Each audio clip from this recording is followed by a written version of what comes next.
Afternoon, everyone. We've got Caoimhin Kelleher first, followed by Arne Slot. As you can see, we've got Roberto's going to interpret for us. It'll be simultaneous. If you do want to ask a question, please put your hand up. There's a roving mic which we'll get to you if possible. Finny. Caoimhin, how do you sum up the mindset and the kind of atmosphere in the group at the moment, particularly after the weekend, and your own confidence as well, given that big save that you made just before half-time? Yeah, I think obviously, like you say, the group's obviously in a good place at the moment. Things are going well for the team, for myself personally as well. Obviously, it's playing some games now, so confidence is high, and yeah, we're very happy. But we're obviously focused on keep performing and keep getting wins as well. How better equipped is the squad to go further in the Champions League and the Premier League title race this season compared to last, do you think? Yeah, I think obviously, look, we came close last year. Obviously, just fell off in the Premier League towards the end, but those experiences are obviously big for us as well, and we've kind of kept pretty much the same squad as last season as well. So we have those experiences. Obviously, it's a bit more fire in the belly as well for us. And Champions League is Champions League. It's obviously one of the biggest competitions, so the motivation is always there. We've always done well in this competition, so yeah, the motivation is there to do well in both. And you mentioned getting minutes yourself. I think ever since the summer, every interview that I've seen with you, you've been asked about your future as well. How much is your future playing on your mind at the moment? I mean, how realistic is it to think that this could be your last season at Liverpool even? Does that come into your thinking? Not with my thinking at the moment, to be honest, no. I think obviously it's quite early on in the season, but even anyway, my focus is on playing well. If I'm thinking about future and different things like that, it's not going to help my game. It's going to, I need to be clear mentally to play well. So that's not coming into my thinking at the moment, to be honest.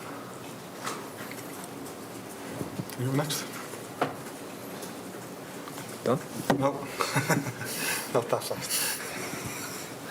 Hi, Caoimhin.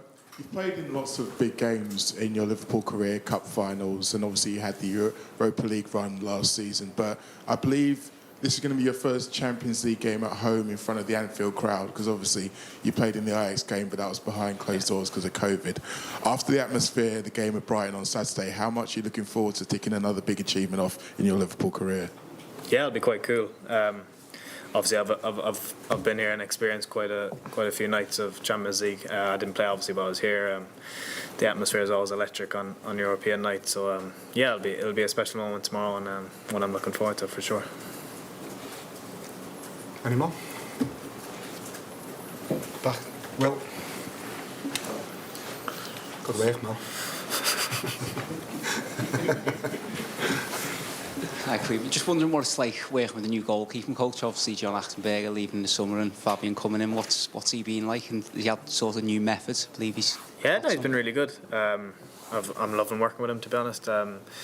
He really works hard and puts a lot of work into us and trying to improve us individually. And he's a really great guy. He's really into his details and stuff. And yeah, he's very good, and I'm really enjoying working with him. I don't know about your age. Are you older? Do you remember Xabi when he was a Liverpool player? And any memories as a youngster watching him? Yeah, of course. Obviously, I remember watching him. He was obviously a class player when he was here, and then on to Real Madrid as well. So yeah, I have good memories of him. His passing range obviously was outrageous. But yeah, obviously good memories. When a player legend comes back, obviously there comes out a lot of mixed emotions, but obviously it's focus on the job. You'll know the fans will be welcoming the manager of the opposition, but yeah, not get in the way of the job in hand. Yeah, of course. I think I know Liverpool fans. They'll obviously give him a great reception. But yeah, like you say, the focus for us really is on getting the result and yeah, making sure he goes home not too happy. Last one here.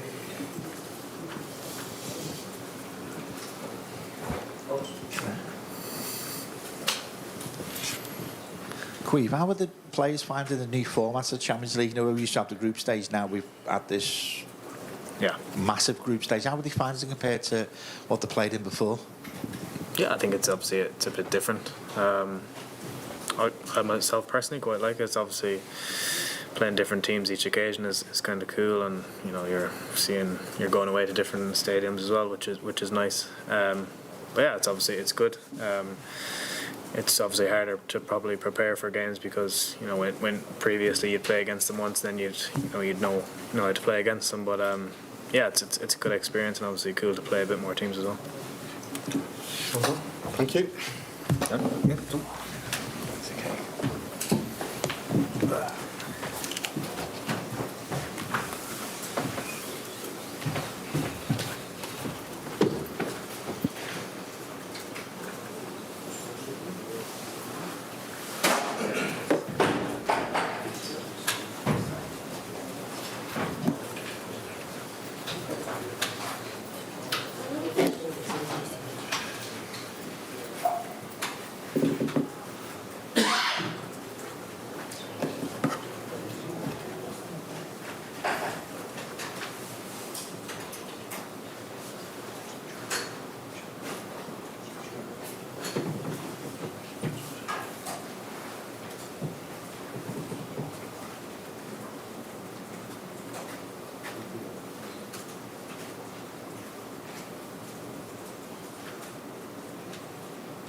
Vinny, do you want to go first? Sure. Arne, 100% record in the Champions League. Leverkusen are unbeaten themselves in the Champions League this season. Xabi Alonso obviously has got a big history with this place as well. It feels like it's got all the makings of a really big European tie. How do you see it? Like you see it. It is a big European tie, which is almost always the situation if you play Champions League, even in a new format. Although there might be maybe 1 or 2 or 3 teams that are not as known as all the other teams that are in the competition. But definitely for all the reasons you say, maybe mainly also because what Xabi Alonso did for this club, especially in Europe as well. But maybe more because of how he manages Leverkusen, how strong they are as domestically as in Europe. Last season they were incredible, of course. This season, in my opinion, they are still the same, just as good, but a bit more unlucky when it comes to results. So a game to look forward to for many people who love this game.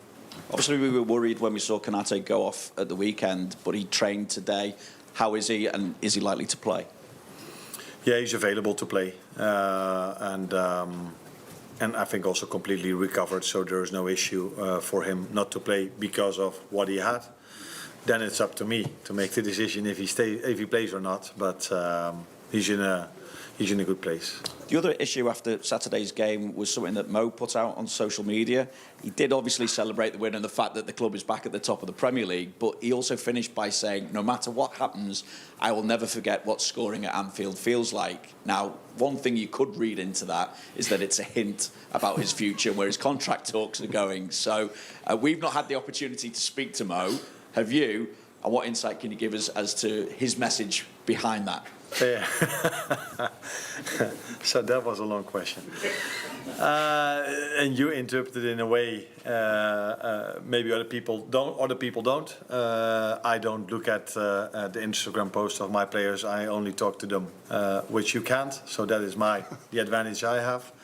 As long as Tony keeps hiding them, and then you can't talk to them. Mo is in a very good place at the moment. As long as he's been here at Liverpool, he's been in a very good place, but this season again as well. So I'm hoping he can post, if it was a post you said? It was a post, okay. social media post. I'm hoping that he will post one after tomorrow and on Saturday again. And what he says with that is for me not important. The only thing that's important for me is how he plays and what he tells me when we have conversations. And that's what matters, and not how you guys interpret one of his posts. Just to push you a little bit further, though, do you feel it is a reference to his future being away from Liverpool after the season, or can you say to us that it's not a reference to that? Then I should have spoken to him about what he said, if that was a reference or yes or no. But I haven't spoken about him. We've spoken about Leverkusen because that team deserves all of our attention for the quality they have. And so no, I think he's out of contract in the end of the season, and Virgil said something in the press, and now he has a post which you interpreted in a certain way. This will probably continue for as long as their future is not clear yet. But in the meantime, let's hope that they bring in performances like Mo had and Virgil had as well during the weekend. Anyone next? Oh, he gets Hi, some Alan. help. We know Leverkusen are an outstanding team in possession, and this has led to some teams this season, like Leipzig, playing more man for man out of possession against them, a lot like Atalanta did in last season's Europa League final, very successfully. How important will your out of possession play be tomorrow? Very important, because football is played in two moments. It's either you have the ball or you don't, and if you play against strong teams, which Leverkusen is one of them, Liverpool as well also though, you need to be good in both sides. Unfortunately, we were poor in the first half on both ends. We were poor with the ball, we were not as good with the ball, and we were quite poor without the ball against Brighton, which is a team that can play out from the back really good as well. So that shows us that we need a performance like the second half, because Leverkusen, in my opinion, before we play them, is at least equal to Brighton when they have the ball. So we need a much better performance than the first half, and we need an equal performance like the second half. Hi, Arne. My question kind of follows on from that, actually. You mentioned post-match that you wanted Liverpool to start with the same intensity in the first half that they did in the second and get the crowd energised. But we've noticed in recent games that some teams have maybe taken advantage of the more aggressive press, like leaving players out wide in between the wide forwards and the full-backs to utilise the space. How important is it to strike a balance between maybe what the crowd want and then maybe what the opposition don't want, particularly in a team like Leverkusen, who have such great wing-backs like Ronaldo and Frimpong? Yeah, but they have more than only great wing-backs. They have 11 very good players on the pitch. I think what the crowd wants is what I want and what our players want. We want to have control of the game. We want to be very aggressive without the ball. Maybe if we are not as aggressive, or then we are sometimes a bit too high, we still want to try. But if you're just too late or a fraction too late, or you open a certain lane, then they can play through you. The good thing is that I always see my players running back really hard to prevent the other team from getting a chance, because although I felt, and I think we all felt this, that Brighton was the better team in the first half, it wasn't like they had 3 or 4 open chances from open play. I think if you look back at it, we got the biggest chance maybe in the game in the first half, with Darwin Núñez. So that also shows me that even if they play through our first press, we are still able not to concede that many chances. But ideally, it's not only preventing them from playing through your press, but by having a very good press, you can also create your chances. It's probably something you really know really well here at Liverpool. So that is also the reason why we want to press that high. But then, yeah, against good teams like Chelsea, like Brighton, and like Leverkusen, you cannot have 1% less than, for example, the second half intensity we had.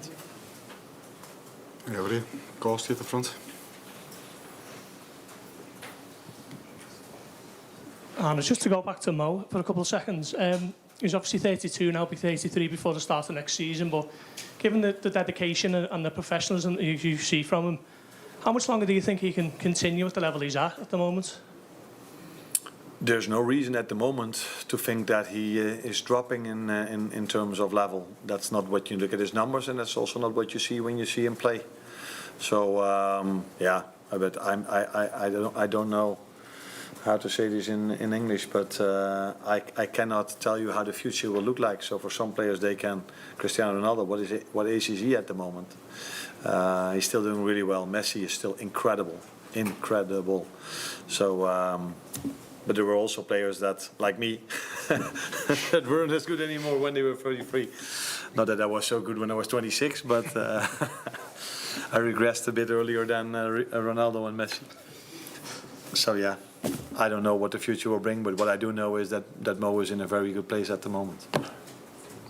Lewis. Hi, Arne. Talked about Xabi Alonso before. As a coach yourself, what is it that makes him so special as a manager? That's difficult to say if you don't work with him on a daily basis. That he is special, that's clear. If you go to a club that was bottom of the league, and with the same players you bring them all the way up, and without spending that much money in that summer, only bringing one or two very good players, and he had a season that I think they only lost the final of the Europa League. So it tells you that he's special. What it is that makes him special is for me difficult to say, because I haven't faced him yet and I haven't worked with him. But what might be the situation is that he's worked with very good managers in the past. He was a player with an incredible insight in the game. He knew when to be where, and he played at the highest levels. So he also probably knows and understands how these players feel in certain moments. So that probably all contributes to why he is such a good manager. But what makes him exactly so special, the best way to find that out is talk to the players he worked with, and I haven't done that yet. Any more? Last one over here.